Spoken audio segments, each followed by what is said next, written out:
പ്രിയമുള്ളവരെ, മഹർ എന്നതാണ് ഇന്ന് നാം ചർച്ചയ്ക്കെടുക്കുന്നത്. സ്ത്രീധന സമ്പ്രദായം വ്യാപകമായ രീതിയിൽ സ്വാഭാവികമായ ഒരു സമൂഹത്തിലാണ് നമ്മൾ ജീവിക്കുന്നത്. കഴിഞ്ഞ ദിവസം വരെ അത്തരത്തിലുള്ള എത്രയോ പ്രയാസപ്പെടുത്തുന്ന സംഭവങ്ങൾ, മരണങ്ങളെക്കുറിച്ച് നാം കേട്ടിട്ടുണ്ട്. എന്താണ് ഇസ്ലാം പറഞ്ഞു വെക്കുന്ന മഹർ എന്ന സമ്പ്രദായം? മഹർ എന്ന് പറയുന്നത് വിവാഹം കഴിക്കുന്ന സന്ദർഭത്തിൽ അവരുടെ വിവാഹ ഉടമ്പടിയുമായി ബന്ധപ്പെട്ട് ഒരു പുരുഷൻ തൻ്റെ ഇണയായി മാറുന്ന സ്ത്രീക്ക് നൽകുന്ന വിവാഹ മൂല്യമാണ്. ഈ വിവാഹ മൂല്യത്തെയാണ് മഹർ എന്നതുകൊണ്ട് ഇസ്ലാം വിവക്ഷിക്കുന്നത്. സ്ത്രീകൾക്ക് അവരുടെ വിവാഹ മൂല്യം മനസ്സംതൃപ്തിയോടെ നിങ്ങൾ നൽകുക.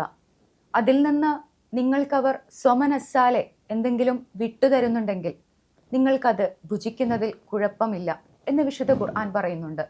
അഥവാ മഹർ എന്ന് പറയുന്നത് വിവാഹവുമായി ബന്ധപ്പെട്ട ഒരു നിർബന്ധമായ ഉപാധിയായിട്ടാണ് ഇസ്ലാം പഠിപ്പിക്കുന്നത്. ഈ ഒരു മഹർ നിശ്ചയിക്കുന്നതിൽ അത് എന്താണ്, അത് എത്രയാവണം എന്നിങ്ങനെയൊക്കെയും പറയുവാനുള്ള അധികാരം നിക്ഷിപ്തമായിരിക്കുന്നത് കേവലം ഈ ഒരു വിവാഹത്തിന് താല്പര്യപ്പെടുന്ന സ്ത്രീയിൽ മാത്രമാണ് എന്നുള്ളതാണ് ഈ ഒരു മഹറിന്റെ ഏറ്റവും പ്രധാനപ്പെട്ട പ്രത്യേകത. അഥവാ സ്ത്രീധനം എന്ന് പറയുന്നത് ഇത്ര അളവിലും തൂക്കത്തിലും ലഭിക്കണമെന്നാവശ്യപ്പെടുന്ന പുരുഷന് പകരം എനിക്ക് ഇത്ര മൂല്യത്തിൽ അല്ലെങ്കിൽ എനിക്ക് ഇത്ര ക്വാണ്ടിറ്റിയിൽ എൻ്റെ വിവാഹമൂല്യം ലഭിക്കേണ്ടതുണ്ട് എന്ന് ആവശ്യപ്പെടുവാനുള്ള അധികാരം ഇസ്ലാം നൽകിയിരിക്കുന്നത് സ്ത്രീയിലാണ് എന്നുള്ളതാണ്. അഥവാ സാമ്പത്തികമായിട്ടുള്ള ഒരു ബാധ്യതയും സ്ത്രീ ഏൽക്കേണ്ടതില്ല എന്ന ഒരു ധ്വനി കൂടി ഈ ഒരു മഹറിനുള്ളിൽ നിക്ഷിപ്തമായിട്ടുണ്ട് എന്ന് ഇസ്ലാം പറയുന്നു. ഒരു രക്ഷിതാവിൽ നിന്ന് അല്ലെങ്കിൽ ഒരു പിതാവിൽ നിന്ന് ഒരു സ്ത്രീയുടെ സംരക്ഷണ ചുമതല ഏൽക്കുവാൻ എനിക്ക് കഴിവും ശേഷിയുമുണ്ട് എന്ന് ഉറപ്പിച്ച് പറഞ്ഞു വെക്കുന്ന ഒന്നുകൂടിയാണ് മഹർ. മഹർ എന്ന് പറയുന്നത് ഒരു സ്ത്രീയെ സംബന്ധിച്ചിടത്തോളവും ഒരു പുരുഷനെ സംബന്ധിച്ചിടത്തോളവും ഇനി ആ ഒരു വിവാഹത്തെ സംബന്ധിച്ചിടത്തോളവും ഒക്കെ ഒരു ഗ്യാരണ്ടിയായ സംവിധാനമാണ്. പെണ്ണിനു മാത്രം ചോദിക്കാൻ അവകാശമുള്ളതും മറ്റാർക്കും ഒരർത്ഥത്തിലും അവകാശമില്ലാത്തതുമായ ഒന്നുമായിട്ടാണ് മഹറിനെ പരിചയപ്പെടുത്തുന്നത്.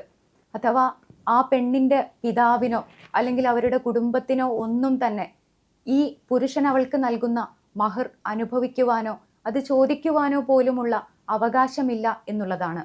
നേരത്തെ പറഞ്ഞു വെച്ച ആയത്തിൽ സൂചിപ്പിച്ചതുപോലെ ആ സ്ത്രീ അല്ലെങ്കിൽ ആ ഒരു ഇണ തൻ്റെ സ്വന്തം ഇഷ്ടപ്രകാരം ആർക്കെങ്കിലും എന്തെങ്കിലും അതിൽ നിന്ന് നൽകിയാലല്ലാതെ അതിനെക്കുറിച്ചൊരു ചോദ്യം പോലും ചോദിക്കുവാനുള്ള അവകാശം ആ ഒരു സ്ത്രീയുടെ ഇണക്കോ അല്ലെങ്കിൽ പിതാവിനോ ഒന്നും തന്നെ ഇല്ല എന്നുകൂടി വിശുദ്ധ ഖുർആൻ വ്യക്തമാക്കുന്നുണ്ട്. മഹറിന്റെ കുറഞ്ഞ അളവിനും കൂടിയ അളവിനും ഇസ്ലാം ഒരിക്കലും പരിധി നിശ്ചയിച്ചിട്ടില്ല.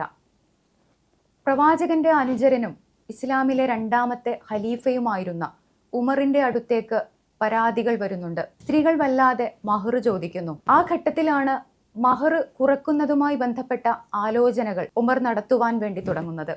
ഈ ഘട്ടത്തിൽ അതിനെതിരെ വിശുദ്ധ ഖുർആനിലെ ചില ആയത്തുകൾ, ചില സൂക്തങ്ങൾ ഓതിക്കൊണ്ട് ആ ഒരു നീക്കത്തെ തന്നെ സ്ത്രീ സമൂഹം തടഞ്ഞുവെക്കുന്നത് നമുക്ക് കാണാൻ പറ്റും.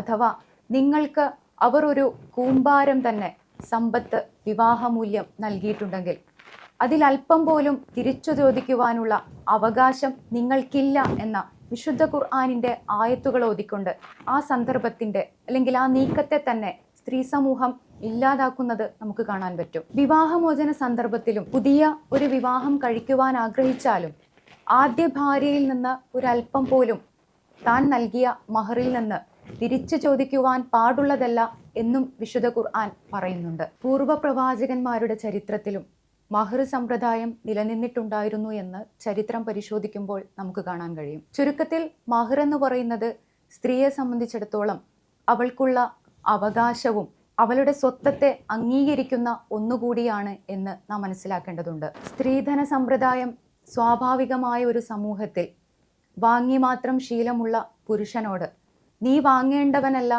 മറിച്ച് കൊടുക്കേണ്ടവനാണ് എന്ന കൽപ്പന കൂടിയാണ് മഹറിലൂടെ ഇസ്ലാം മുന്നോട്ട് വെക്കുന്ന ഏറ്റവും പ്രധാനപ്പെട്ട അതിൻ്റെ പോയിന്റ്. മഹറുമായി ബന്ധപ്പെട്ട് സംസാരിക്കുമ്പോൾ തന്നെ ഇസ്ലാമിലെ സ്ത്രീയെക്കുറിച്ച് കൂടി നമുക്ക് വിശാലമായിട്ട് സംസാരിക്കേണ്ടതുണ്ട്. അടുത്ത ക്ലാസ്സിൽ ഇസ്ലാമിലെ സ്ത്രീയുമായി ബന്ധപ്പെട്ട കൺസെപ്റ്റുകളെ കുറിച്ച് നമുക്ക് വിശദീകരിക്കാം.